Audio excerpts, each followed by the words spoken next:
Está começando o AterCast, uma realização do Sindicato dos Trabalhadores em Instituições de Extensão Rural, Pesquisa, Assistência Técnica, Serviços Agropecuários e Afins de Mato Grosso do Sul.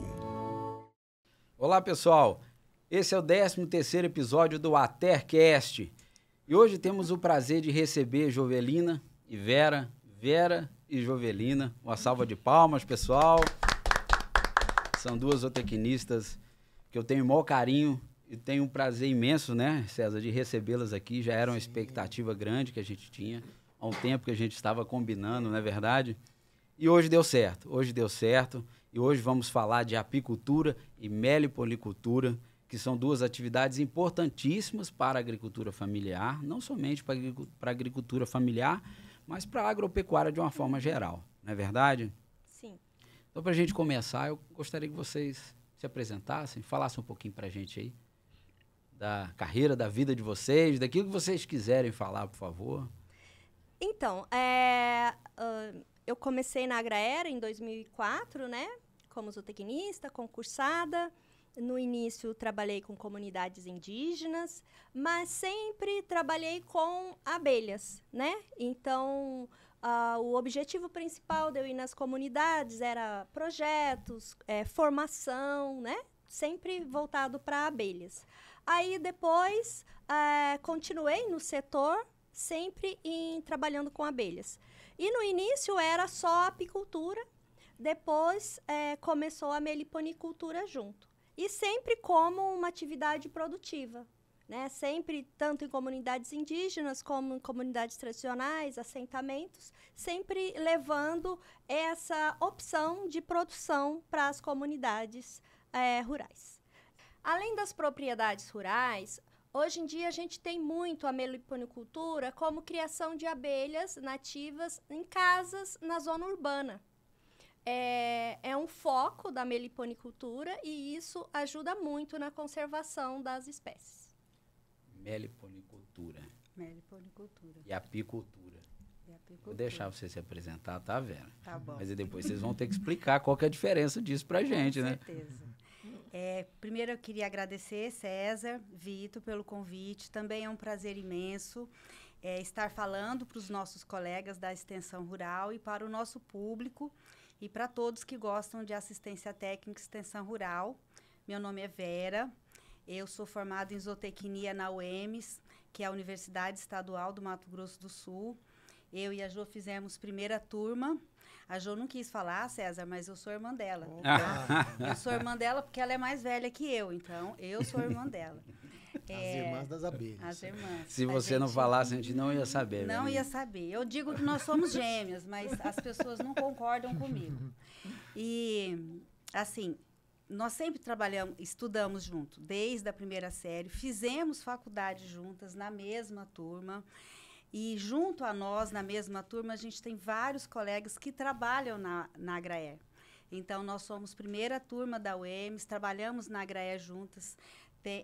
Eu trabalho no município de Anastácio, eu trabalho como dando suporte, né, à assistência técnica do município de Anastácio, mas a gente tem outros colegas zootecnistas que também vieram da UEMS e isso é muito bacana. Acho que o Anderson já esteve aqui com a gente, é dessa Sim, turma também, o né? Anderson também a Simone, que é lá de Aquidauana, a Rose, que trabalha no GDA aqui no Central. Somos todos da primeira turma. E depois nós temos outros colegas. Que safra boa, hein? Uma safra muito boa.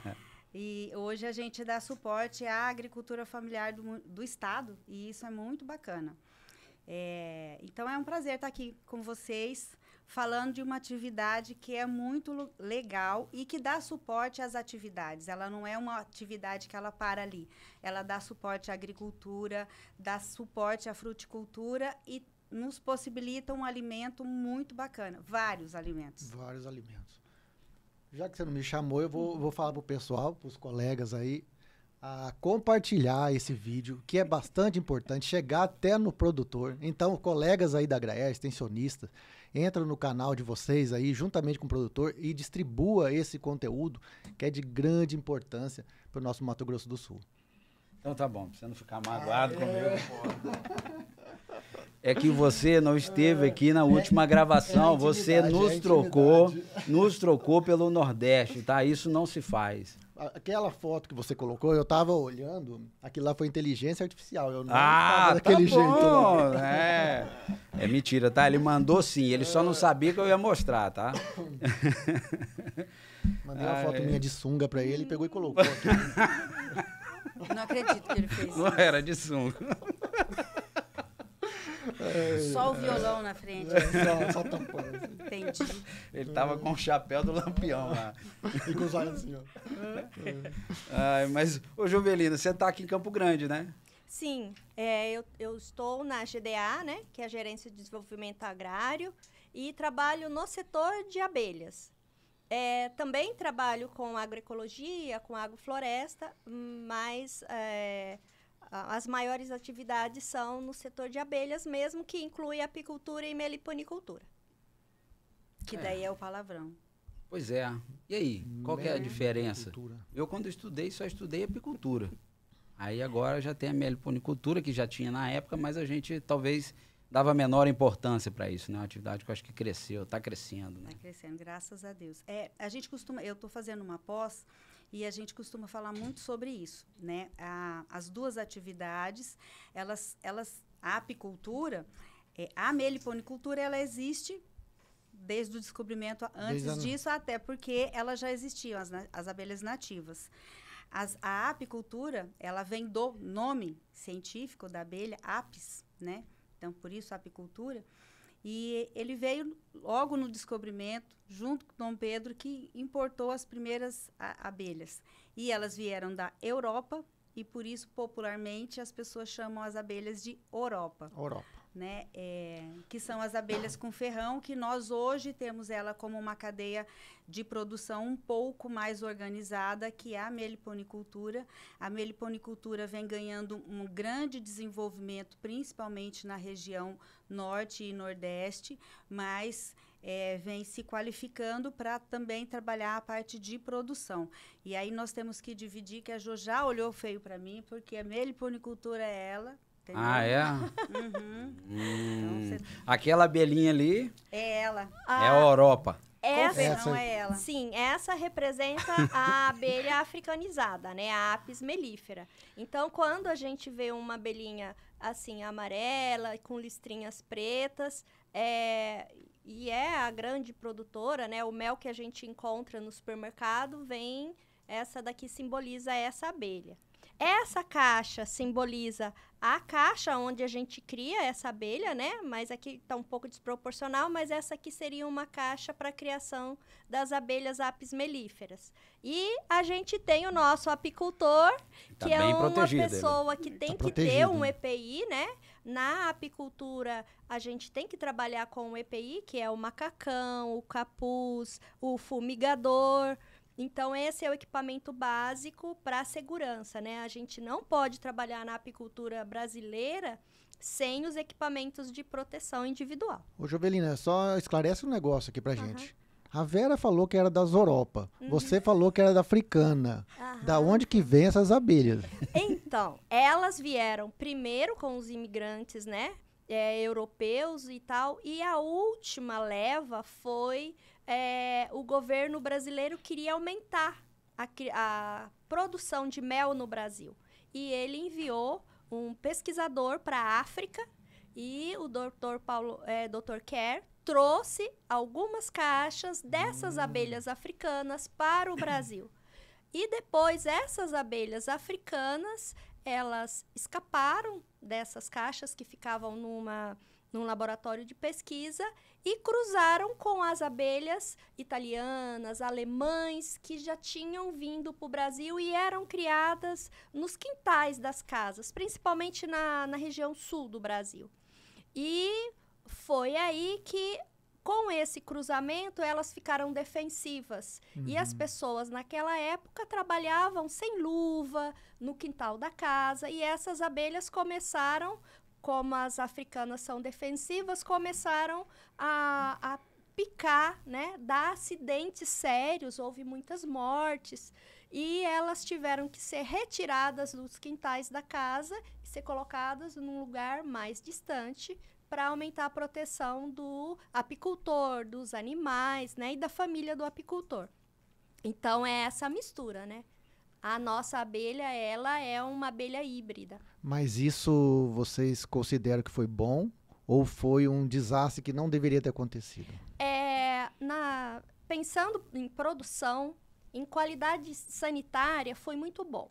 Porque a abelha africana brasileira, a nossa africanizada, ela tem muita resistência às doenças. Ela tem muita higiene dentro da caixa. Então, todas as vezes que surge uma doença nova, agora mesmo, o besourinho que veio, né, que apareceu aqui no Brasil, essa abelha está tendo uma resposta muito boa.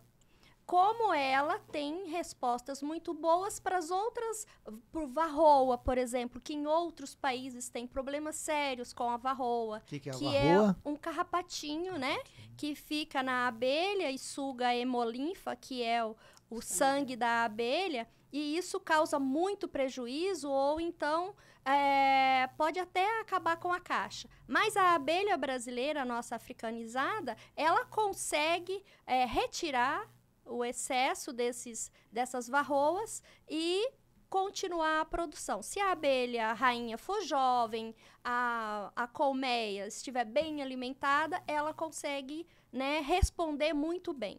Então, com isso, o apicultor brasileiro não precisa usar medicação no manejo dele. E isso é muito bom para a apicultura e para o nosso mel. Quando a gente exporta, o mel é considerado, nem precisa... Limpo.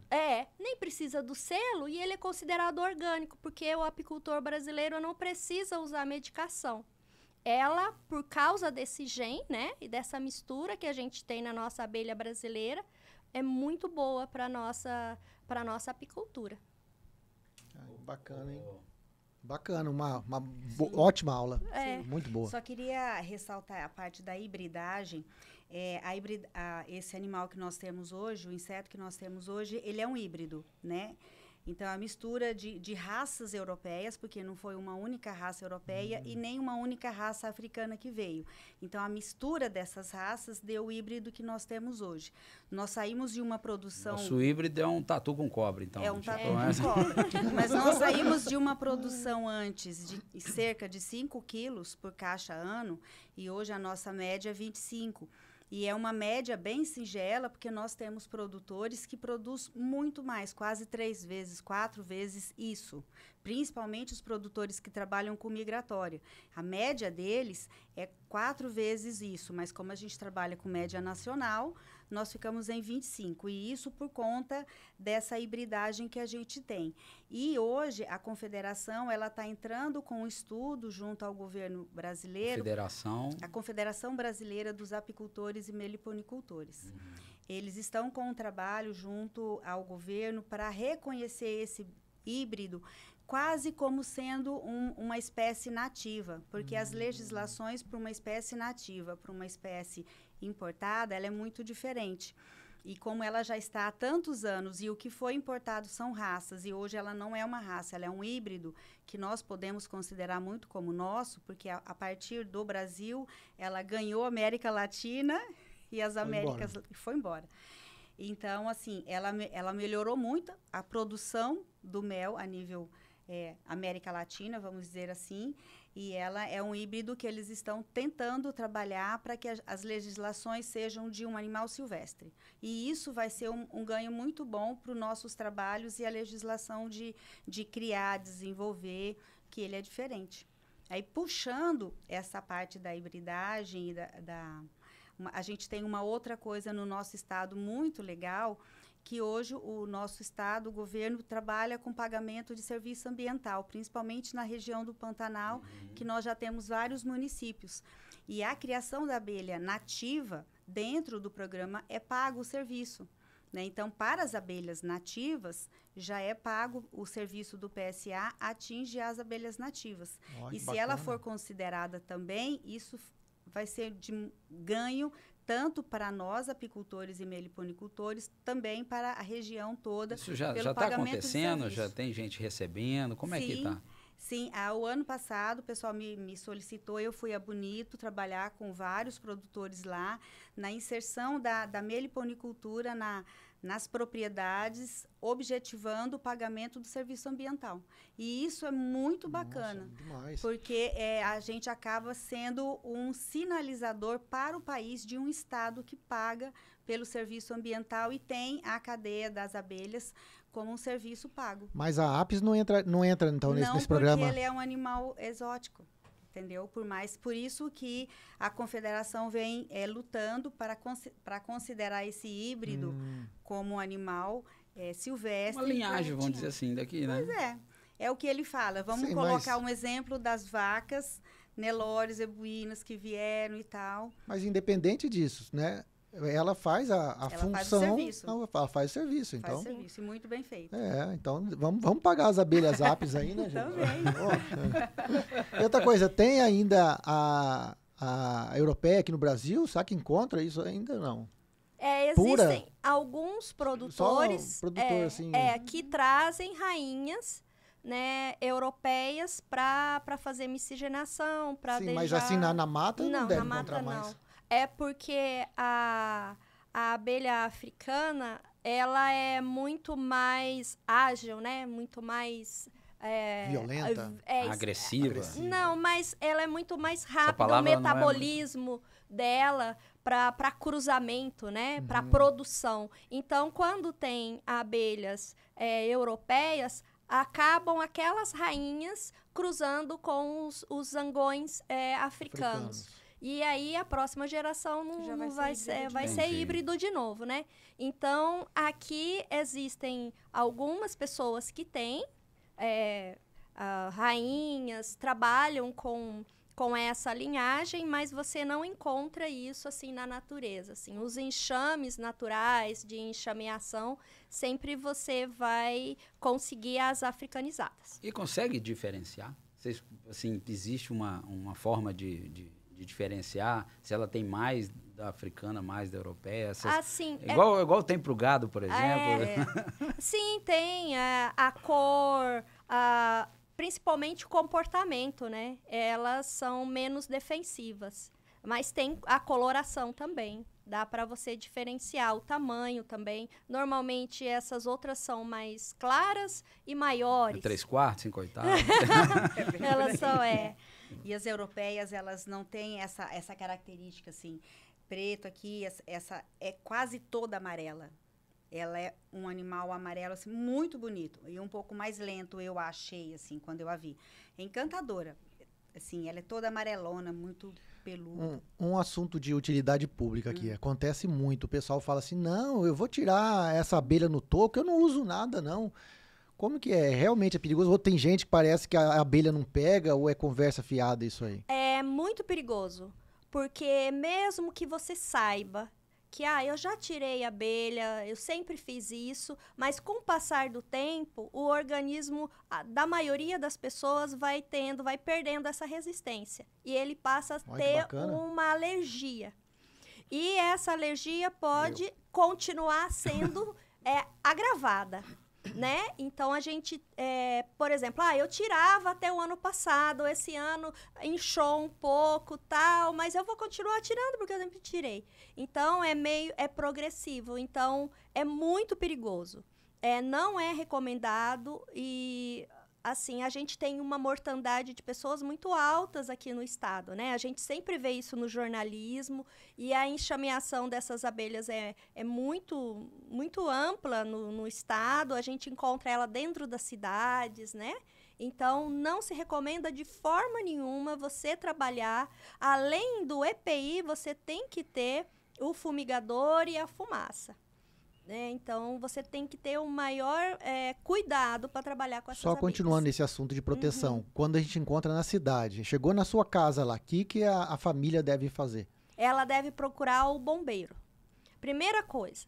Aí, o corpo de bombeiro, sempre ele vai, dependendo do local que ela esteja, se ele vai na propriedade, na casa da pessoa, e vê que dá para ser resgatado, ele comunica a um apicultor. O apicultor vai lá e retira, coloca numa colmeia e leva para o seu apiário. E começa a criar aquela abelha. Caso o bombeiro ache que não dá para fazer aquele trabalho de remoção da colmeia, ele vai retirar aquela colmeia, né? E tem locais que não tem como retirar, você tem que incinerar mesmo. Isso, então, é a avaliação do Corpo de Bombeiros. Primeira coisa é ligar para o Corpo de Bombeiros. Tá? É um animal peçonhento. E, enquanto animal peçonhento, a gente tem que tomar cuidado. Então, utilizar todos os equipamentos. Eu sei que as pessoas um pouco de idade, e eu gosto muito de conversar com elas, porque são pessoas que têm muita coisa para passar para a gente, mas, é muito perigoso. Quando você está vendo superficialmente aquele oco, aquela madeira, você pode entender que, às vezes, aquilo tem pouco de abelha e depois, quando você vê, é mais do que você previu. Você vai e aí pode acontecer um acidente. E, de novo, colocando o Brasil à frente, né? O Brasil lançou a vacina, né? Soro. O soro, igual tem soro de cobra, foi feito, é nacional, a gente está terminando os estudos, eu acho que já tem, também para abelha. Porque são 2 animais peçonhentos e a gente tem que tomar cuidado. No caso de uma pessoa que teve muitas picadas ou porque a pessoa é alérgica também, os 2 casos? Tanto faz, mas normalmente é quando a pessoa levou muitas picadas, ela vai chegar no hospital e aí ela vai ter ali à disposição dela o soro para anti-abelha, né? Porque vira e mexe a gente escuta um caso de acidente.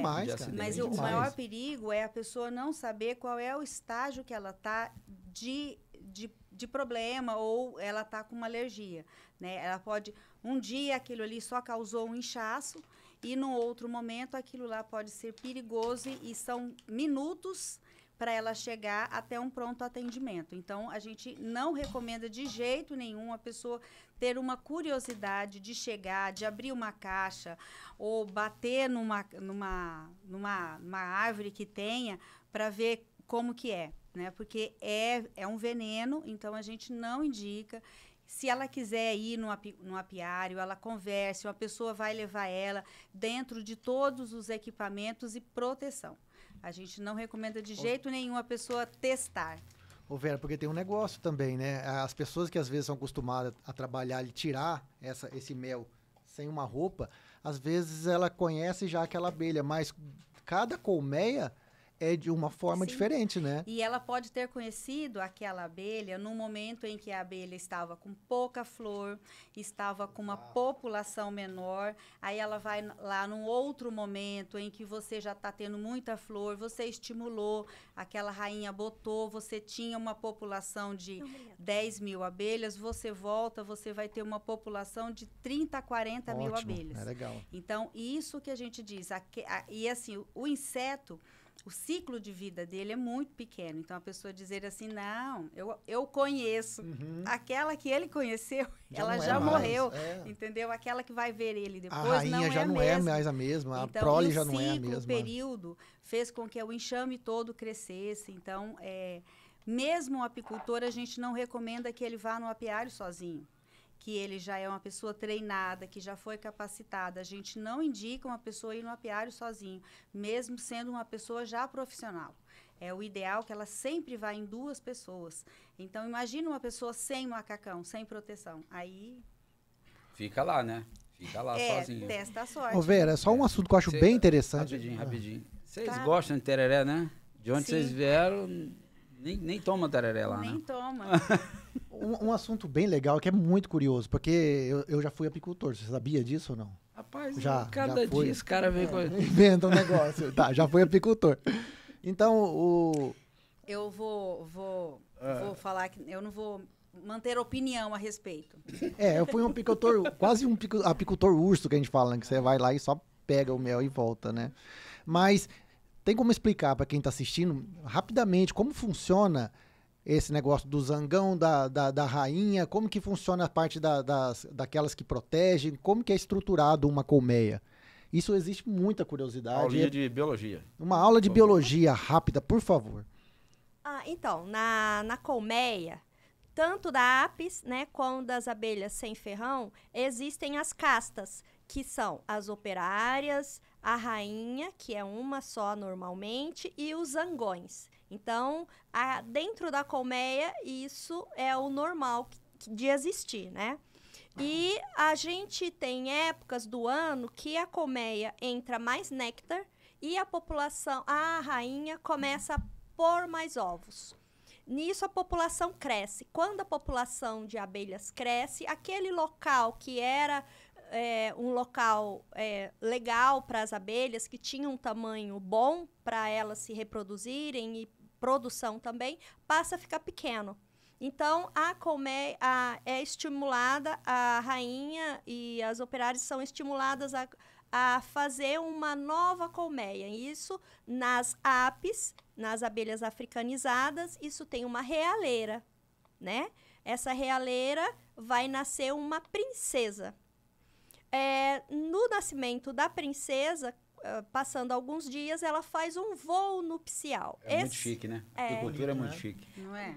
Isso. A princesa sai, faz um voo de reconhecimento, ela pode ou não voltar para a caixa, e ali depois ela pode voltar e fazer o voo nupcial. O voo nupcial, ela chega a uma altura e ela voa rápido. E os zangões que estão por perto, normalmente não são só os zangões daquela caixa, normalmente não. Já existe um local onde só ficam os machos, que são os zangões, esperando aquele cheiro, aquele feromônio que sai da princesa. E esses machos passam a acompanhar o voo da princesa. O que for o zangão macho mais forte, mais rápido, ele vai conseguir cruzar com a princesa. Que é a seleção, né? É uma Beleza, seleção hein? natural. Pode acontecer vários zangões cruzarem com a princesa. Todos os machos que cruzarem, eles fazem a cópula, o aparelho reprodutor fica grudado no aparelho reprodutor da princesa, e esse macho ele vira para trás e cai. Quando ele cai, parte do abdômen ficou ali. Então, ele vai cair com a barriga aberta. E aí, ele vai morrer. Então, ele copulou e morreu. Viu que profissão perigosa é essa? Perigosíssimo. Outros zangões podem copular também com a princesa, tá? Então, e todos eles vão morrer porque a barriga vai ficar aberta. Essa princesa é terrível. Terrível. O zangão, o macho que não copulou com a princesa, vai morrer do mesmo jeito, mas sem copular, tá? Putz. A vida do zangão é difícil. Não é uma vida fácil, não. Mas só que é assim, ó, eu vou defendê-lo. Você vai defender quem? O zangão? O zangão. Ele deu a vida ali no ato do serviço dele, mas se ele não o fizer, ele nasce com um único propósito.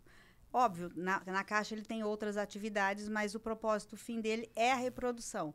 Ele sai todo dia e vai lá ficar à espera do cheiro e do acasalamento. Se isso não acontecer, né, ele nasceu e não cumpriu com a função dele, né?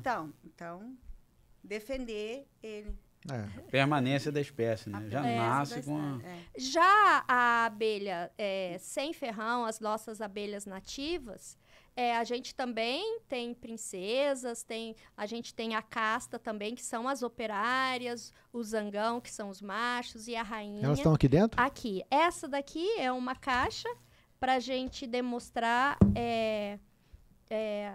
a nossa diversidade que a gente tem de abelhas nativas. Olha que bacana. Essa é uma das menores abelhas que existe no mundo, e essa abelha, ela tem uma colmeia completa. Então, a gente pode notar que uma parte aqui são as crias, que é em forma de cachinho de uva, e dessa outra parte ficam essas bolinhas, esses barrilzinhos assim, né, uns potinhos com mel e pólen, é o alimento dela. Tá pegando bem aqui?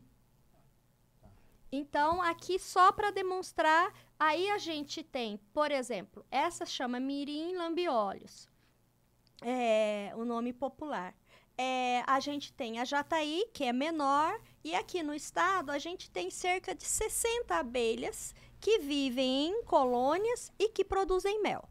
Nesse caso aqui, essa abelha, ela produz uma quantidade de mel um pouco menor, né, que as outras, porque ela tem uma quantidade de abelhas pequena, assim, a população não é muito grande. Mas quando a gente observa uma colmeia que tem uma oferta de alimentos muito boas, a gente observa também que tem uma quantidade até interessante. Chega o quê? Chega a 1.000? Não, chega a literatura fala em cerca de 300 a 500 abelhas por colmeia dessas abelhas aqui lambiolhos. E da Apis? Da Apis. 60 mil.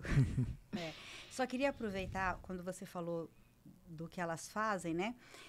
Então, a rainha, ela estava falando das castas, né? As abelhas, elas têm as castas e a hierarquia. Então, a rainha, ela tem o seu propósito, o macho também. E tem as operárias. As operárias, enquanto uma rainha pode viver por anos, as abelhas operárias, elas vivem por dias, né? São dias. Um pouco mais de um mês. Ela nasce e ela começa a fazer o serviço de faxineira. Então, ela limpa dentro da casa dela. Ela limpa as células, limpa internamente, vai fazendo a parte de limpeza. Aí, ela vai mudando hierarquicamente, como se fosse um office boy que entrasse numa empresa, ele começa e ele vai galgando as vai atividades, crescendo na profissão. vai crescendo na profissão. Aí ela chega no momento que ela é nutriz. Nutriz é o momento em que ela produz a geleia real.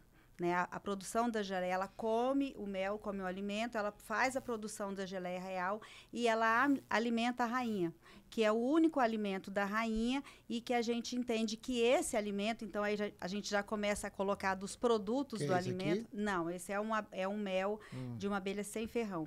Mas é uma coisa parecida com esse, César. Parecido. Então, a Nutriz, ela produz a geleia real, que é um produto que hoje a gente comercializa, mas na produção o objetivo dela é alimentar a sua rainha, e por isso essa rainha tem vida longa, por ser um alimento tão completo.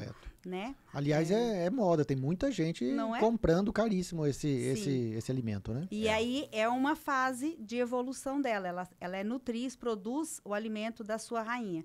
Depois ela vai ser engenheira, que é quando ela come o mel, né, e produz a cera, né, ela trabalha com as glândulas no abdômen que libera a cera. Essa cera ela vai transformar nos favos, né, para deposição depois do mel. E a cera hoje, para nós, enquanto produtores, também é um produto de venda e está nas linhas de cosméticos, né, a gente utiliza e tem a base da cera para muita coisa hoje que é feita a parte farmacológica. E depois ela vai ser operária, né? A operária é que ela sai e captura os produtos que vai trazer para dentro da caixa, que pode ser o néctar, que vai ser transformado em mel, mas ela pode também trazer as resinas, que essa resina, quando transformada por ela, será a própolis, que também hoje é uma linha de cosméticos e não só cosmético, mas medicamentoso muito grande. E entre as abelhas, hoje a gente já tem, dependendo da coleta, ela vai te dar própolis de várias colorações diferentes e que vai ter princípio ativo diferente. Olha que beleza, hein? Que nós tínhamos apenas um tipo de própolis, que nós temos aqui, o marrom. Mas depois a gente veio por um bastante famoso no país, que é a própolis verde. Hoje nós temos vermelha, nós temos branca, cada um com princípios ativos diferentes. E a cada momento a universidade, a partir da pesquisa, nos retorna que assim, já estamos utilizando a própolis como base de medicamentos assim para várias doenças, né? Falando no que a abelha pode trazer para a gente, tanto as abelhas com ferrão como sem ferrão. Então, aí a gente tem o mel, tem a própolis, a cera, pólen. o pólen, né? O pólen é outro alimento que, no caso das abelhas de Desmaromba, ferrão, assim, igual eu. come pólen. Pura proteína. Olha, tá fazendo uma diferença muito grande na sua vida, Vitor. Devo elogiar que você continue tomando Estou pólen. comendo. É muita proteína nesse homem.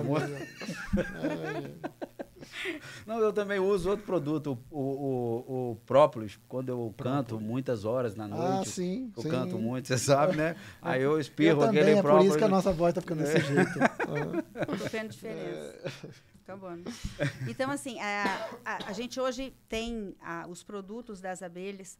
Antigamente, a gente só trabalhava com mel, alguma coisa de cera, mas os produtores estão se especializando, a gente está descobrindo a cada princípio ativo diferente e abrindo novos mercados. É claro que quando a pessoa começa, ela sempre começa com mel, até a gente dominar a atividade e galgar novos, né? É a base nossa, tanto de produção como exportação, ainda é o mel. Mas a própolis brasileira, nacionalmente e internacionalmente, é super disputada. Porque o que nós produzimos no nosso país, em termos de própolis, é novidade para o mundo. Olha só. Ô Vera, você começou a falar de mercado. Vocês poderiam dar um panorama assim de como que é? Eu tenho a impressão que quase ninguém sabe de mercado de mel. A impressão que eu tenho é muito pouco falado, assim, de uma forma geral, né? Acho que quem é da área com vocês sabe, mas... Então seria muito importante se vocês colocassem um pouco dessa questão de mercado do mel. Qual que é o panorama disso? Dá para a gente falar de uma forma muito geral, Vitor, e depois eu sou profissional, trabalho com isso e atendo os meus produtores, mas eu também sou apicultora e então eu consigo, quando ele chega e começa a falar, eu sento com ele e falo, eu concordo, e a gente vai falar um pouco disso. Mas num panorama muito maior que isso, a gente tem a China como o nosso maior produtor de mel e, assim, não dá nem para a gente comparar. Assim, a China, para o segundo maior produtor no mundo, é 3 vezes mais a produção. Ela é muito boa e eficiente na produção, na venda do mel. E que abelha que tem lá? É a Apis, eles trabalham com a Apis. Então, a produção de mel deles é muito grande. O nosso país, ele está entre os 11º, 10º do mundo em produção, tá? E aí, na América Latina, a gente disputa ali com a Argentina a produção, sendo que a Argentina já trabalha com a exportação há muito mais tempo que a gente. A gente exporta. A gente exporta. A gente exporta já desde do início da década de 2000, a gente exporta, já temos uma exportação para os Estados Unidos, Europa, principalmente a Alemanha, né? Então, a gente tem a exportação. Agora nós exportamos mel, principalmente mel, tá? E a parte de própolis e tal também, mas já são vendas mais casadas, que a China já faz isso há muito tempo, ela compra toda a produção, tá? Então, o que a gente tem muito de estudo é a venda de mel, tá? A cadeia de exportação é a cadeia de mel, que agora, por conta de toda a taxação, a gente teve um pequeno problema na venda, mas aí o governo federal entrou... do mercado americano. A taxação deu um problema muito sério. Mas a gente com esse monte de água, com esse monte de floresta e flores, diversidade, a gente está em 11º, mas por que isso? 11º? Não deveria estar em primeiro lugar? Não é? E aí? Teríamos que estar. Mas, quando a gente pensa em mercado, a gente ainda tem muito a trabalhar com a cadeia e os produtores. A gente precisa muito, é uma atividade ainda não muito conhecida. Conhecida quando a gente pensa em atividade de escala de produção, né? Se a gente comparar com bovino de leite, não dá para comparar, apesar da legislação ser muito semelhante, mas... são cadeias já diferentes, estabelecidas e já trabalhado políticas públicas e programas, né? A produção de mel, ela está ainda em crescimento, tanto dos produtores, da atividade e ainda da parte de profissionalização da cadeia, tá? E o consumo? Aí, então, graças a Deus, né? Quando eu comecei a trabalhar com isso e eu ainda dava aula, a gente falava assim, que o consumo nacional era 1 colher de sopa de mel a nível nacional. Por ano? Por ano. O consumo nacional era 1 colher. E isso hoje aumentou para 100 e poucas gramas. Eu acho que já foi um pouco mais caro o mel também, né? Ou não? Eu acho que a gente conseguiu... O poder aquisitivo da população aumentou e conseguiu comprar mais. O que essa relação... Qual é o fator que impactou talvez nesse aumento de consumo? Eu diria que a política pública de comercialização e venda de mel a nível de país, quando o mel entrou na alimentação escolar, entrou no PAA, fez com que a criança consumisse o mel na escola e ele chegasse em casa e pedisse o mel como um alimento. Sim. E isso motivou... Experimentou, né? Experimentou, né? Porque quando você fala que o consumo per capita é uma colher, significa que muita gente não tinha ainda provado. Porque as pessoas colocavam o mel como um produto muito caro. E né? também era só para medicamento, né? E Exato. nós temos uma cultura... Eu lembro da minha infância, quando era é isso. que a gente tem o consumo de mel no país? No frio. No frio, E quando tá as doente. pessoas têm ele como medicamento. E ele é um alimento. Não é um açúcar. Mas ele também- é um alimento muito completo. Também vem substituindo um pouco o açúcar. Tem gente que tem essa Sim, ideia, né? Não, eu vou isso. diminuir o açúcar, eu vou substituir pelo mel. É, Vou eu uso. substituir por mel. É? Eu uso em substituição do açúcar. Eu faço leite com chocolate, só que eu uso um chocolate sem açúcar. Aí eu coloco um melzinho para dar Isso. uma adoçada. E aí, quando a gente pensa em consumo per capita, e a gente vai para a Alemanha tem o consumo per capita de mel que chega a quase 2 quilos. Fala. Olha a diferença. Então, eles são Nossa, importadores. muita Eles diferença. consomem o alimento mel como uma base de um café da manhã, de um lanche. Coloca mesmo o mel na mesa para consumo, né? Nosso ainda a gente precisa trabalhar isso. E aí, quando você tem uma cadeia que a venda não é tão facilitada, você não tem um estímulo de ter aumento dos produtores. Porque eles vendo que é difícil a venda, ele acaba não ampliando. Ele fica com medo de ampliar a produção dele e ele não ter venda.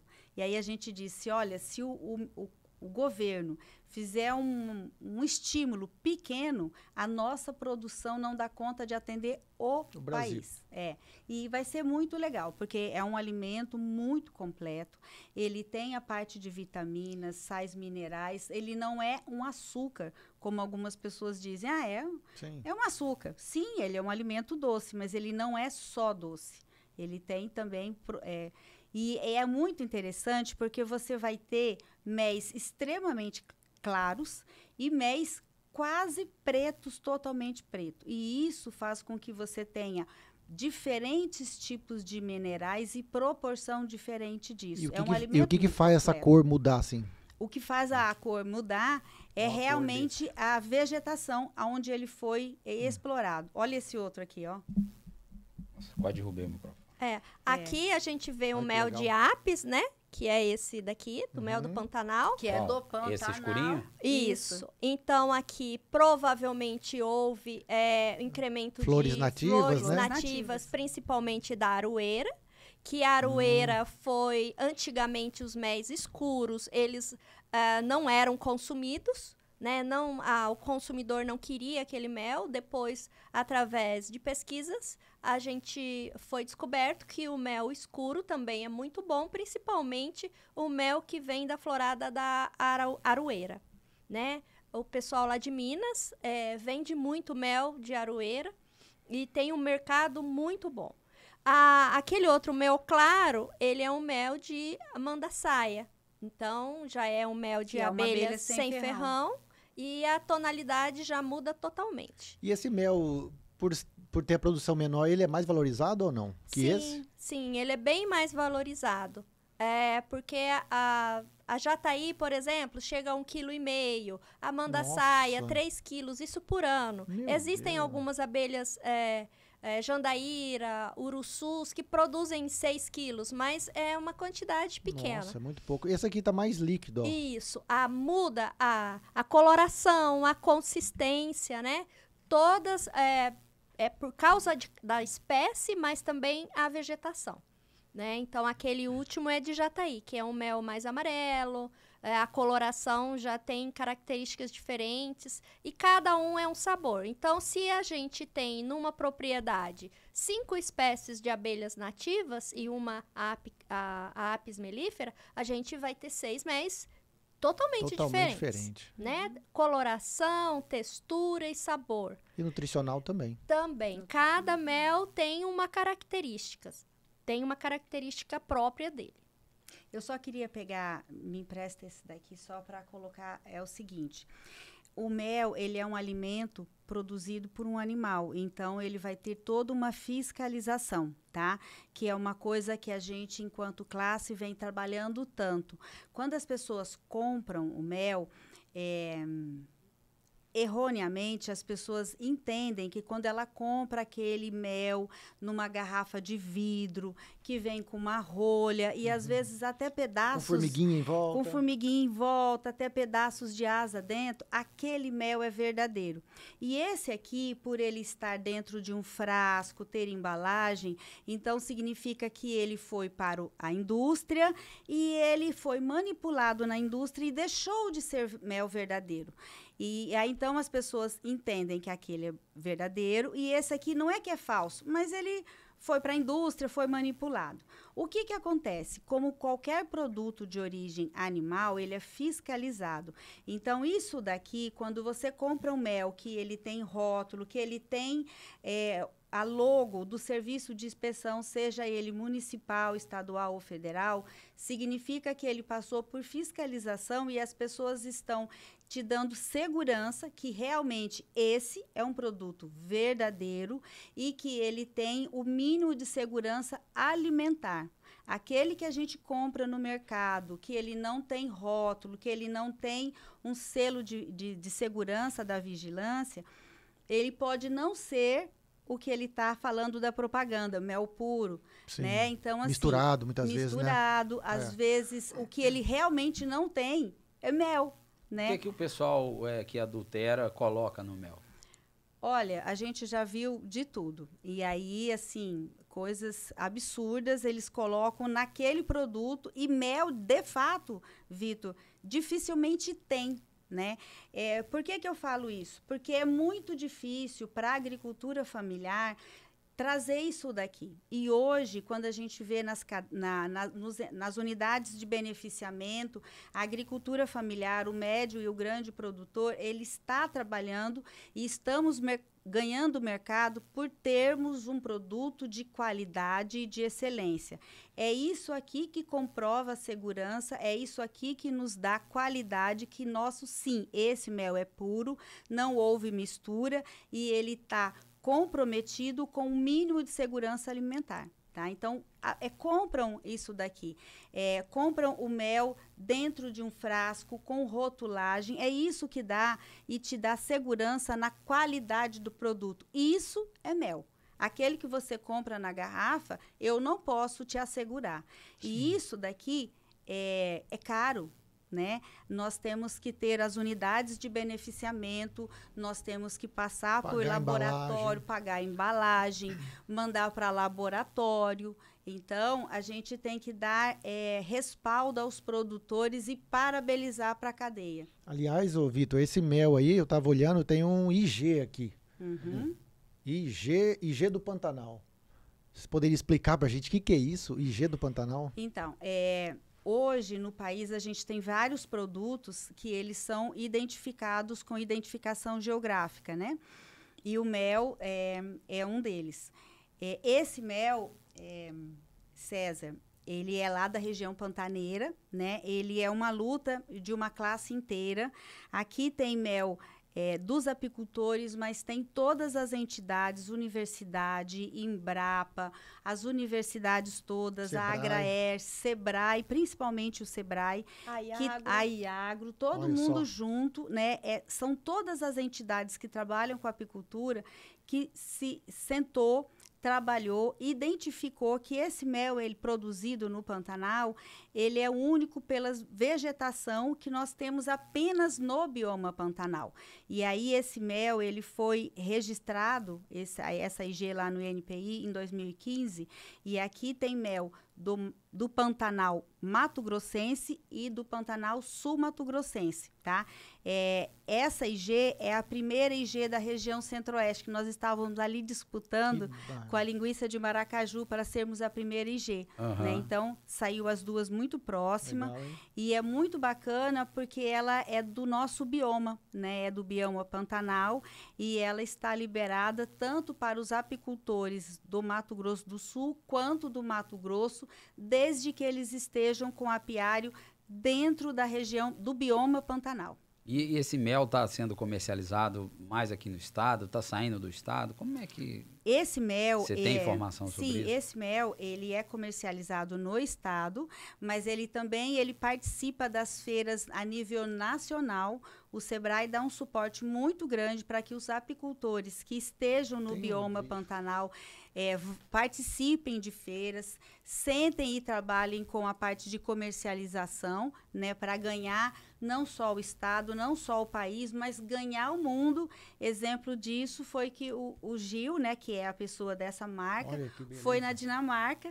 Tem um vídeo aí, não tem? Eu acho que o mês passado... O vídeo do Gil é desse... Esse aqui, ele foi na Dinamarca, né? Legal. Olha lá. Tá lá, ó. Isso, olha lá ele. Meu nome é Gilberto Adão dos Santos, sou produtor do mel do Pantanal, o mel com identidade de origem, com IG, sou aí de Aquidauana e trouxe o mel do Pantanal para conhecer a Europa. Estou aqui em Copenhague, na Dinamarca. Então eu queria falar para todos os apicultores que essa oportunidade que eu estou tendo, cada um de vocês pode ter. O mel do Pantanal, ele é um mel único no mundo. A nossa florada é uma florada única, então ele tá entre um dos melhores méis do mundo. Então a gente está aqui apresentando ele e mostrar que qualquer um dos apicultores, estando dentro do Pantanal, ele pode também estar aqui amanhã ou depois mostrando o seu produto. Que a forma de conseguir através da identidade de origem, que ela proporcionou já para mim muitos momentos iguais a esse, e também pode proporcionar a vocês. E também avisar, né, para Aquidauana e todo o estado a vantagem de ter um IG do mel do Pantanal dentro do estado do Mato Grosso do Sul e também dentro da cidade de Aquidauana, que isso aqui ele pode levar muito turismo para dentro da cidade. Bacana, hein? Nossa, agradecer o Gilberto aí pelo parabéns, vídeo, pelo incentivo aí para os apicultores, tá? E foi legal Obrigado. que ele fez um convite, né? E fez um convite aos produtores que eles entram também junto nessa IG, né? Como que é isso aí? Esse rótulo, ele é um rótulo do mel do Gil, mas qualquer produtor que esteja na região pantaneira, ele vai entrar em contato com a Cofenal, que é a associação que protege o selo da IG, e a Cofenal vai trabalhar com ele um caderno de rastreabilidade, é um caderno de boas práticas da apicultura, para que esse mel seja rastreado desde a produção até o beneficiamento, para que a pessoa tenha certeza da rastreabilidade, que ele realmente foi produzido no bioma Pantanal, e aí ele vai receber esse selo aqui, que é bacana. O que certifica e dá identidade geográfica para ele, tá? Ele é um... Bacana. Ô Vera, e vocês auxiliam esse produtor no escritório, se ele for procurar fazer isso? Como é que funciona esse atendimento? Sim, a gente, dentro da Agraer, nós estamos cada vez mais tentando capacitar os técnicos que, claro, tenham um perfil de trabalhar com atividade apícola. A gente até uma vez tentou convencer o César, mas assim, sabe, não deu muito certo.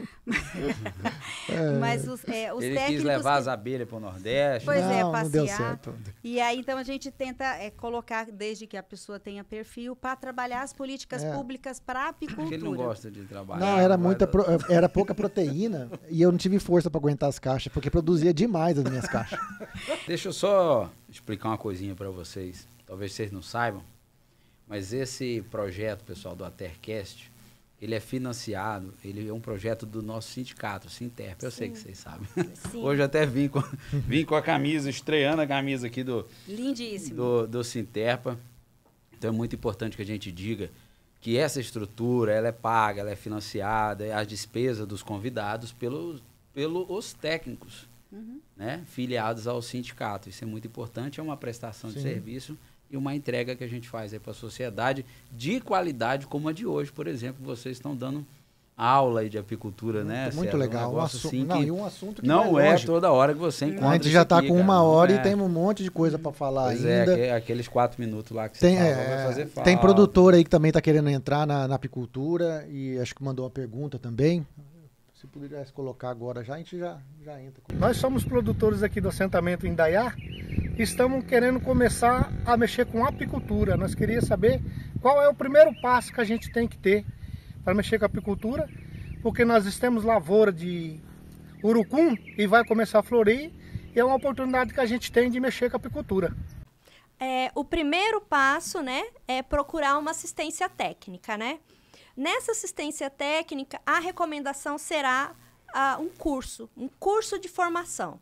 Nesse curso de formação, a pessoa vai receber a formação tanto para produção como para segurança individual, a segurança, né, da comunidade em si, e aí ele vai estar apto a fazer a criação. Aí, onde que ele vai achar esse curso, Jovelina? Na Agraer, né? Ele vai no escritório da Agraer, solicita essa formação. Se no escritório ou na região não tiver um técnico com esse perfil, a gente convida um técnico e esse técnico vai até a comunidade e realiza o curso de formação. Mas eles têm que juntar um grupo? Normalmente é necessário um grupo. Não precisa ser 10 pessoas. Se o grupo for 5, 6 ou até mais, a gente faz uma turma e aí faz o curso de formação. Normalmente, não precisa ser vários dias seguidos. Normalmente, a gente faz 1, 2 dias da primeira formação, depois as coisas mais teóricas, uma prática, depois retorna daqui um tempo e vai fazendo o curso de formação gradualmente. Porque na agricultura familiar é muito difícil a pessoa ficar uma semana fora da atividade principal dele. Sim. Então, a gente prevê isso e a primeira coisa é o curso de formação.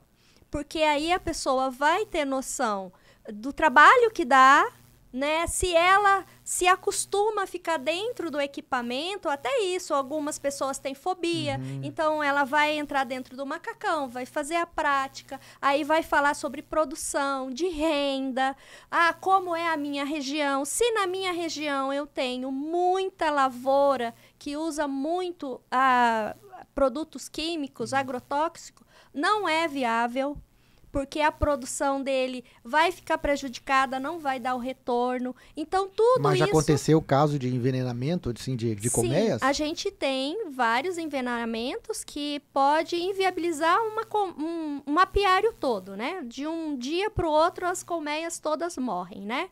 A gente tem no estado várias indicações, junto com a Iagro, né? Com o setor agrícola, que a pessoa... No curso de formação, ele também vai aprender que ele tem que registrar as colônias na Iagro, né? Depois que ele registra o apiário dele na Iagro, ele comunica aos vizinhos que ele tem um apiário em tal localidade.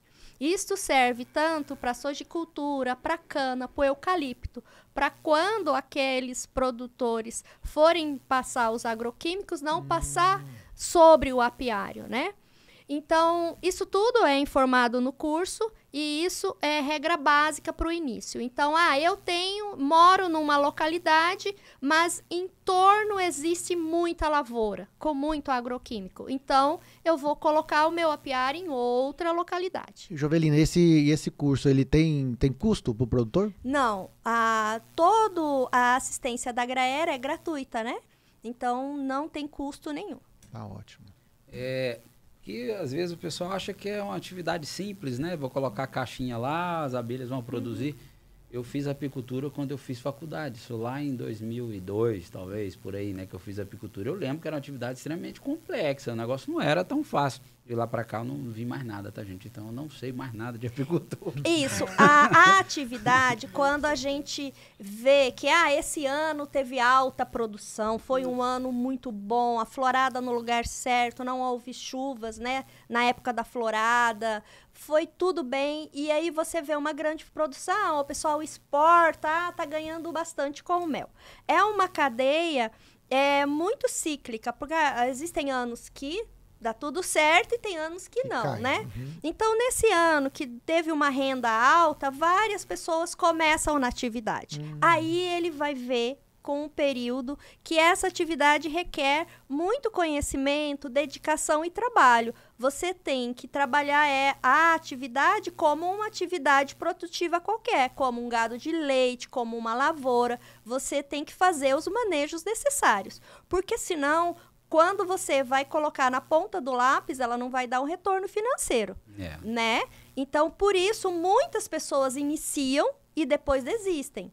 porque é um trabalho como outro qualquer, né? Igual o Vitor, dá problema nas costas, é muito trabalhoso, muito pesado, né? A gente tem que usar um equipamento de proteção aqui no calor. Então, isso tudo, ele é visto e falado para a pessoa no curso, para a pessoa ter uma noção. Vale a pena mesmo eu iniciar a atividade? No estado, é uma atividade muito promissora e muito rentável. Em todo o estado, a gente tem uma vegetação muito propícia. Hoje, se você tiver mel, você vende. Sim. Se tiver mel, você vende. Aqui no estado, tem que mandar para fora, a gente já é autossuficiente, tem que trazer de fora para cá. Não, aqui a gente vende o nosso mel. A gente tendo mel, a gente vende. E assim, vamos voltar na parte da legalidade, porque assim, é muito importante falar sobre isso. Quando uma pessoa é pequena e eu comecei a minha atividade, eu tenho lá as minhas 5, 10 caixinhas, como foi os colegas assentados lá do assentamento Indaiá, a gente não começa com uma quantidade tão grande, né? Então, eu vou começar com 5, 10 caixinhas. Isso faz com que não seja viável, quando você pensa em gestão, eu ter a minha casa de rotulagem, que a gente chama de unidade de beneficiamento de mel, porque são equipamentos caros. Não paga esse investimento ainda, né? Não paga ainda esse investimento. Então, o que a gente estimula? A gente estimula que as pessoas se associem às unidades de beneficiamento, que são de associações, e nós temos várias no estado todo. Eles se associando, eles vão conseguir beneficiar o seu mel, envasar dessa forma aqui, e aí eles vão ter o retorno desse mel para que eles consigam fazer a venda, né? Isso é muito importante, que esse mel ele vá para uma unidade, seja beneficiado. A gente tem uma Câmara Setorial aqui no estado com a representação de todas as pessoas e unidades, que a maior reclamação do apicultor a pessoa, o dono da terra, até deixa eu colocar o meu apiário lá, mas ele não quer fazer um contrato de arrendamento. Então, a pedido do apicultor, a legislação foi sendo adequada e hoje a gente consegue fazer o cadastro na Iagro, que é um cadastro sanitário, onde eu aponto a minha localidade, apenas com uma anuência do dono da propriedade e talvez, se não for de gosto dele, esse contrato de arrendamento. E aí, esse cadastro sanitário tem apenas para fiscalização sanitária da Iagro. E aí ele dizia, mas aí eu não consigo vender. A gente, novamente, foi a legislação, alterou a legislação e ele consegue hoje abrir a inscrição estadual na residência dele. Tá? Então, isso faz com que ele seja legal, que ele consiga ter um produto. Porque, assim, se eu tiver as minhas caixas e eu transportar ela de um lugar para outro, eu preciso estar com toda a documentação, eu ter a minha inscrição para eu emitir o GTA, que é o Guia de Trânsito Animal, né? Então, eu posso fazer isso, eu posso vender o meu mel com nota fiscal, não é só GTA. E agora nós estamos num período do ano em que a Iagro faz toda a parte do levantamento do rebanho, e rebanho não é só vaca, são todos os animais, inclusive as abelhas. Né? Então, é um trabalho árduo que foi feito com a cadeia toda certificada, para que a gente chegue com esse produto, né, e o pessoal lá do Indaiá consiga ser representado numa gôndola de um mercado ou entregar para o seu filho na alimentação escolar, com toda a parte de sanidade, de inspeção e com toda a cadeia dizendo esse mel é de qualidade. Vem cá, vocês trouxeram esse mel aqui para a gente provar? Só para olhar? Então. Como é que faz? Aqui uma colherinha para cada. Esse aqui também é para experimentar? Por favor. Opa. Aí, agora, como chama esse aqui? Qual que é a abelha? Aqui é mel de mandaçaia. Ah, mandaçaia. Essa abelha é uma abelha. A gente só pode criar abelhas nativas que de ocorrência na região. Essa é uma abelha nativa de ocorrência no Mato Grosso do Sul. Então, como é um animal silvestre, a gente não pode trazer uma abelha de outro bioma, como a uruçu nordestina, para o Mato Grosso do Sul. Isso não pode, tá? Então, esse é um tipo de mel. Vou pegar outra colherinha. Essa daqui é a abelha jataí. Ah lá, a Tatiana tá com água na boca lá. Pode deixar, Tatiana, a gente vai deixar você. Essa é a abelha jataí, olha, já delícia, muda a um pouquinho aqui. consistência, olha só como é muito mais fluido. Pois é.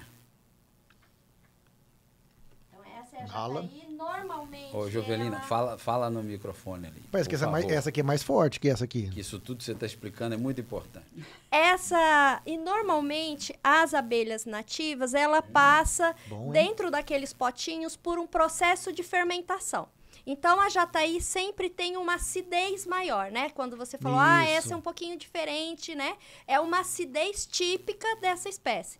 Já a mandaçaia também passou por um processo de fermentação, só que ela é um mel mais suave, né? Uhum. E a Gostoso, gente hein? tem... É muito bom. Muito bom. E aqui esse mel de mandaçaia, ele já passou por um período de cristalização. Que isso é normal nos Isso que eu ia te méis. perguntar, o pessoal não gosta porque o mel cristaliza, mas o que tá Eles tá falam que adulterado? É adulterado, é. Isso, não. É um processo normal nos méis, tá? Tanto o mel de apis todo mel pode cristalizar. Não quer dizer que ele vá cristalizar, porque depende da origem, da vegetação, né, da espécie. Temperatura, Da né? temperatura, de vários fatores. Mas o mel, ele pode sim vir a cristalizar. E quando o mel cristaliza, ele não perde propriedades. Ele só muda a consistência. E quando você vê um mel cristalizado, ele é pastoso, fácil de ser usado para colocar numa torradinha. E fica né? gostoso também, e né? fica gostoso. Mas às vezes ele tá na garrafa e não sai. Ah, mas não pode comprar o da garrafa. Não pode comprar o da Não, garrafa. mas nós temos embalagens hoje certificadas de garrafa. E aí o que eu vou fazer? Eu vou colocar ele em banho-maria, ele vai voltar a ser líquido e eu vou consumir ele normalmente. É nesse Fica a processo. dica aí do banho-maria. Isso, Banho-maria. nesse processo de descristalização em banho-maria, é muito importante não aumentar a temperatura. Ele ser em banho-maria mesmo, não aumentar muito a temperatura para não perder as características benéficas Mas do não mel. aumentar assim quanto? Tipo, Não passar de 60 graus. 60 graus, tá? não pode ferver a água. Não então. pode ferver Entendi. a água, Só esquentou tá? um pouquinho, ele mornou só e... Isso, porque se ele ferver, ele perde as características. E aumenta o HMF, que é um produto não muito desejado no mel, né? O mel, quando envelhece muito, ele tem esse elemento. E quando também ele passa por altas temperaturas, também agrega esse elemento. Então, não é interessante. O interessante é a gente comer ele cristalizado mesmo. E Legal. os cristais do mel, ele é muito suave, ele derrete na boca. É diferente do cristal do açúcar, que você fica sentindo aquele cristal. Sim.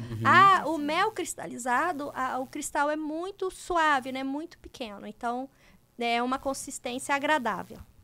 O Juliano tá querendo entrar aqui, eu tô achando, hein? Você viu que ele... O Juliano está ao vivo aí, né?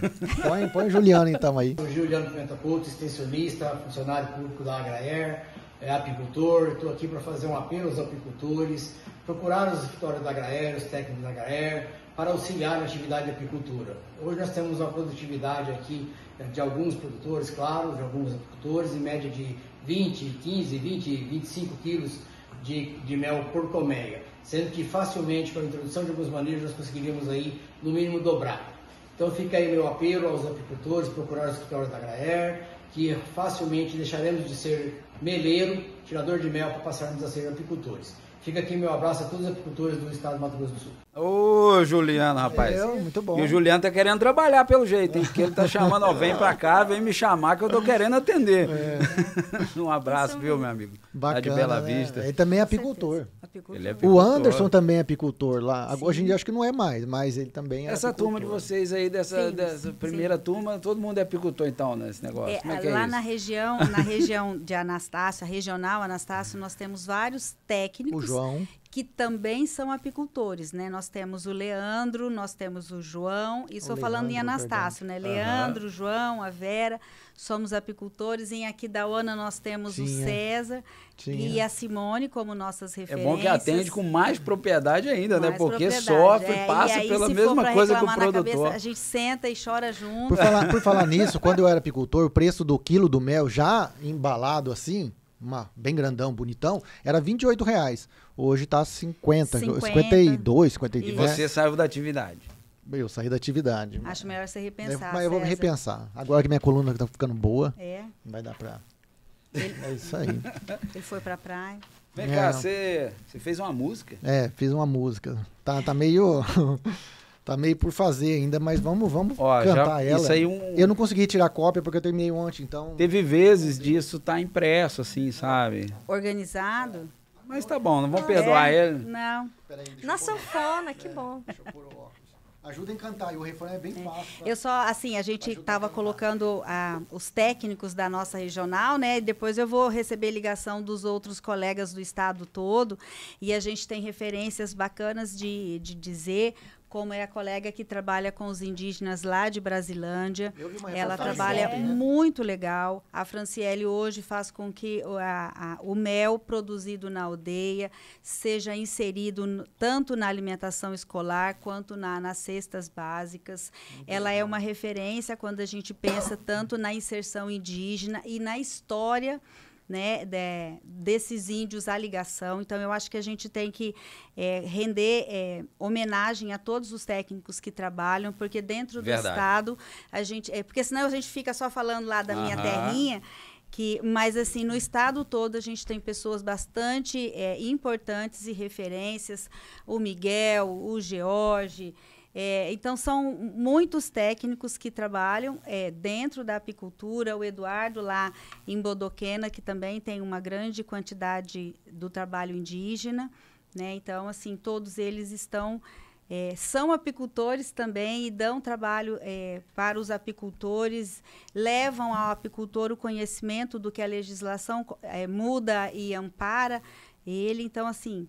voltar a homenagem a todos os técnicos que trabalham. Bela homenagem, é isso aí. Então vamos tocar uma aqui. Essa aqui eu fiz. Vai falar de pinga com mel, não, né? Não. Pera aí, gente. Vocês têm que ter paciência que tá muito recente essa música ainda. Ela não tá muito famosa no Brasil ainda. Lançamento. Uhum.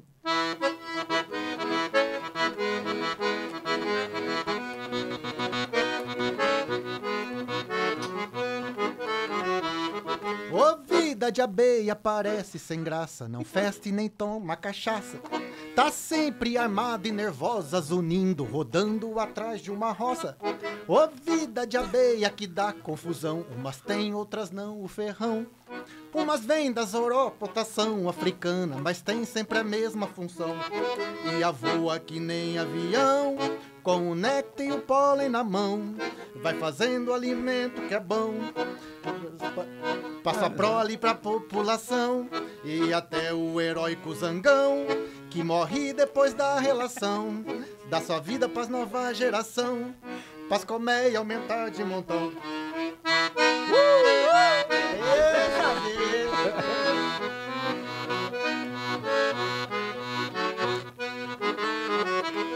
Ô vida de abeia maluca, até o seu veneno se não mata é bom.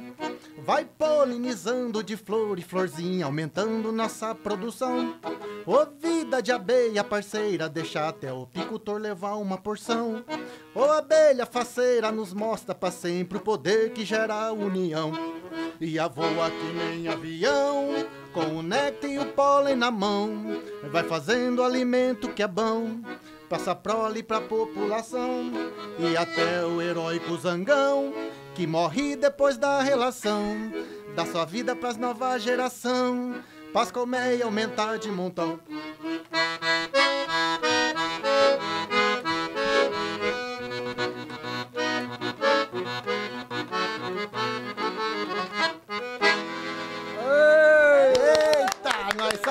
Saiu uma legal, mas foi. Rapaz, eu acho que ele fez, ó, você viu que ele fez essa música enquanto vocês falavam aí, né? Porque ele foi contando a historinha aqui, ué. Nossa, ficamos afinados com a música. A gente não falou da parte do veneno delas, né? Que também é um bom remédio, muito. Né? Isso, usado no cosmético, né? Também no tratamento de... Quando a pessoa tem um acidente, ela perde os movimentos. você usa veneno também para isso. A apitoxina, ela tem evoluído muito no Brasil. A gente tem médicos especialistas no Brasil. Olha só.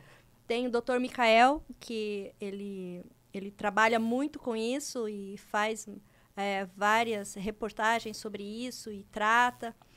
Então, a apitoxina hoje é uma evolução. No início eram picadas de abelha no local do machucado, né, da lesão. Hoje em dia, não, a gente já tem a apitoxina envasada, tem vários usos hoje em dia.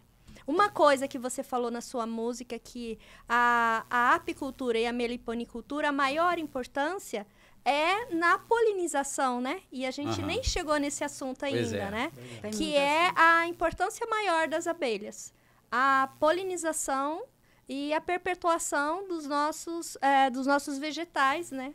É de suma importância. O aumento da produção agrícola. Tanto que existe produtores, né, de cultura, fruticultura principalmente, que aluga colmeias, né, para colocar ali próximo, para aumentar a polinização. E a gente tem tanto da apicultura, né, que usa-se no café, na laranja, nos eucalipto, né? Maçã. No eucalipto a gente não é para polinização em si, mas é para retirada do mel, né? Mas em outras lavouras, como maçã, a soja também existe um aumento de produção na soja significativo. Então, a abelha na polinização em si aumenta a produção agrícola, além de perpetuar as espécies, né, de forma natural, né, nas nossas florestas, né? E agora a meliponicultura entra na produção das estufas, que são áreas delimitadas, e aí você entra com as abelhas sem ferrão, como é a produção de tomate em estufa, que hoje eles já colocam as abelhas. Então, tem ramo para as duas, eu tenho... Mas tem que ser orgânico, no caso, né? Isso aí é um tomate orgânico, né? Então... E aí a gente já melhora a qualidade, melhora a formação do fruto, né? E aí um fruto de maior qualidade e revertendo uma produção de mel também com uma maior garantia. Eu tenho produtor que trabalha com fruticultura, melancia, melão, que eles foram até ao escritório pedindo para que a gente instalasse, e agora ele já está com as duas. Ele está com apicultura e meliponicultura para ele ver o que ele vai se adaptar maior. E ele gostou muito, porque principalmente quando na cabotiã, que ele tinha muita dificuldade na polinização, na fecundação, ele disse que foi muito diferente. E o ano que ele usou abelha e o ano que ele não usou na produção de melancia, deu uma diferença muito grande. Então, assim, a gente vê no campo o que realmente é a importância do inseto. A abelha é um dos insetos importantes na polinização, não é o único, mas faz muita diferença e o resultado do fruto é muito importante. E outra coisa, em relação a isso, acho que é um assunto bem importante a gente falar aqui, que o produtor, muitas vezes na fruticultura, usa inseticida. Então, tem que tomar cuidado o horário que aplica esse produto, né? Quais são o horário que as abelhas estão em maior quantidade ali trabalhando? Isso, sim. Para evitar que aplique nesse horário. Isso. As culturas, ela não precisa ser orgânica para ter polinização de abelhas. É só levar em conta esse aspecto, né? Vou aplicar tal produto, ver o período de carência, fechar as caixas, né? Deixar esse período e depois abrir as caixas de novo. Também, na hora da aplicação, ser a aplicação não no momento de revoada das abelhas, né? No período mais tarde, né? Sim. Que é o horário certo da aplicação, né? Muito bom. Falamos que iria faltar tempo, né? Nem começou a mostrar ainda ali, né? E você tem a sua parte da apresentação. Infelizmente não deu tempo de eu tocar violão dessa vez. Eu sei que você gostaria muito de contar com a minha... Hoje eu não vou fazer essa vergonheira. Meninas, muito bom, viu? Você sabe que eu conheci a Vera, foi uma das primeiras pessoas que eu conheci na Agraé, né? Que eu fui para Miranda e nós entramos juntos lá em Miranda. E aí a Vera não gostou de mim, ela me expulsou de lá com um mês. Tô brincando. Foi. Eu olhei o currículo dele e achei melhor não. Desde aquela vez você tá passeando, então, por aí. Você tá Desde arrumando. Eu já não posso nem falar onde é que eu tô. Verdade. Conheço o Vitor há algum tempo. Outubro de 2008. 2008. Exatamente. Começamos juntos. Nós também, eu também, né? Só que foi em Colega de Itaquiraí. profissão. Sim. Entramos juntos, né? Muito bacana. Olha, pessoal, a gente está no nosso finalzinho. Pois é. E aí, deixa o microfone aberto aí para vocês. Nós não temos os 4 minutos ainda? Então, ué. Tem, ué. Os 4 minutos, além do Será que não dá para mostrar ali rapidinho o que a Vera tem para mostrar pra gente? Não, esse aqui é uma cola. É que eu já tenho um problema de visão, minha cola tem que ser grande, entendeu? Por falar nisso, a minha também. Aliás, atrapalhou. Você viu que eu errei na sanfona, porque na hora que eu fui olhar, esse negócio aqui atrapalhou. Tá se achando garotão. Eu não tinha te visto ainda de óculos, quando você colocou óculos, eu falei, César isso, de já óculos. tá. Não adianta, amigo. A barba branca não deixa. Não, eu só queria, nessa cola, tem algumas coisas importantes e ela vem do trabalho de toda uma equipe que eu não posso deixar de falar, dos colegas da Iagro, e em nome deles parabenizar a Noirce, que é uma pessoa dentro da cadeia apícola e na sanidade animal, que vem fazendo uma diferença muito grande, porque ela hoje, né, ela trabalha a parte da sanidade animal. A partir dela, nós temos a parte do cadastro sanitário, o que possibilita para a gente, a nossa cadeia, o nosso estado como um todo, nós temos um problema sério com números, né? A gente não tem. E aí, por não ter número, a gente vai naquele negócio, eu acho que é tanto e tal. E a partir desse cadastro sanitário, o credenciamento dos apicultores, a gente já sabe que nós temos mais de 2.000 apicultores no estado. Bastante. Isso da área rural. Na área rural. E isso fora os da cidade que cria a abelha sem ferrão. Mais de 40.000 caixas espalhadas, e elas estão espalhadas, depois dá para vocês olharem. O pessoal coloca na edição aí. Isso, as caixas estão espalhadas mais na região central do estado e mais próximo à parte da agricultura, né? Então, assim, até mesmo as pessoas urbanas, o que o Vitor disse, se vocês quiserem cadastrar suas abelhas sem ferrão da área urbana na Iagro, elas podem, e isso é muito importante, porque nós conhecendo a cadeia, faz com que a gente consiga trabalhar as políticas públicas, os programas estaduais, né? E aí, Vitor, é um apelo aí para que o ano que vem a gente construa um programa estadual de apicultura. Quando a gente vê no país... Sou parceiro.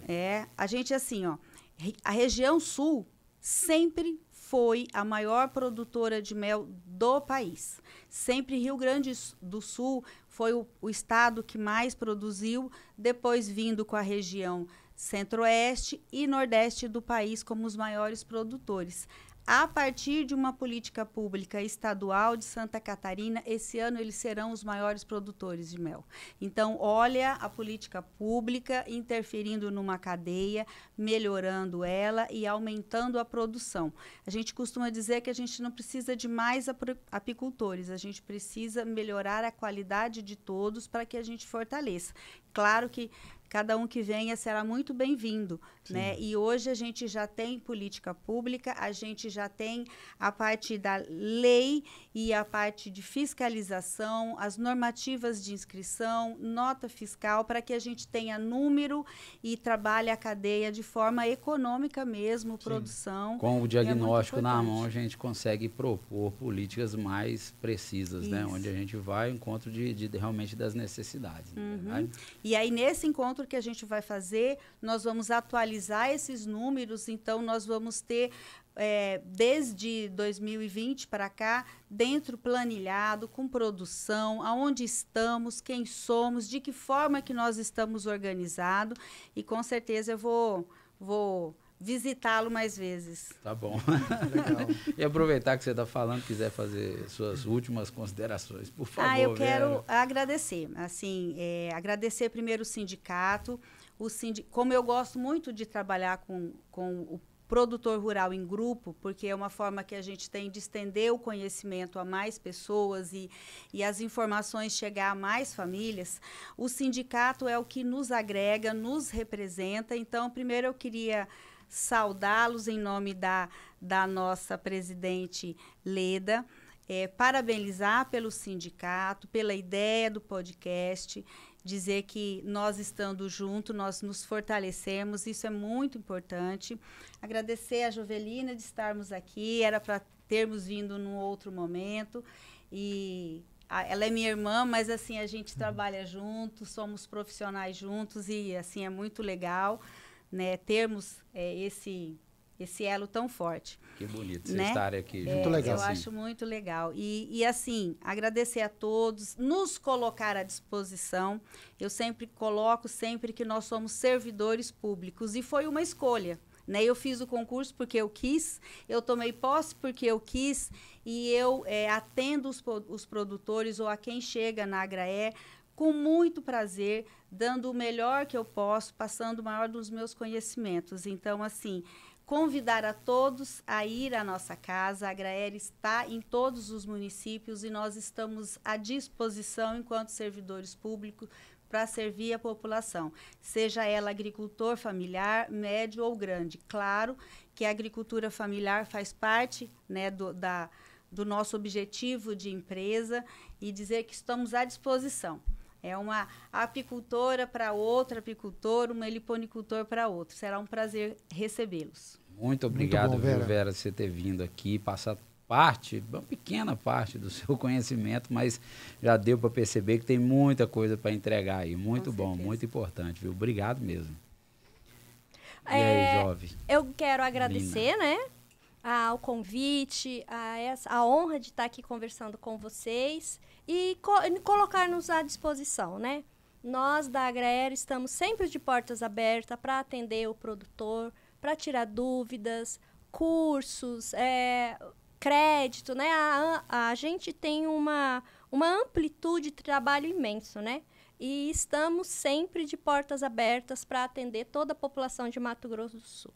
Fico muito grata Muito bom. por esse dia. A Obrigado. gente que agradece. Muito obrigado.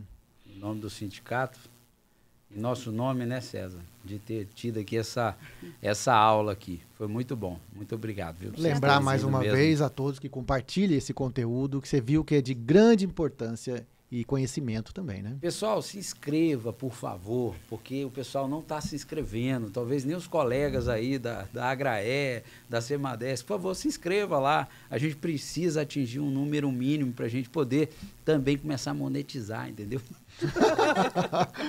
Tá sobrando tudo pro sindicato. Quem sabe a gente consiga aí entrar um dinheirinho também aí e vai diminuindo o gasto, né?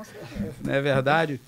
Ai, muito obrigado, meu amigo. Valeu, puxa, muito bom. Tamo Valeu, junto. Vera, muito obrigado. Valeu, Jovelina. Muito Obrigada. obrigado pela exposição de estar aqui, viu? Muito É bom isso mesmo. aí, com isso a gente encerra nosso 13º episódio do Atercast com grande conteúdo mais uma vez. Até mais e Atercast.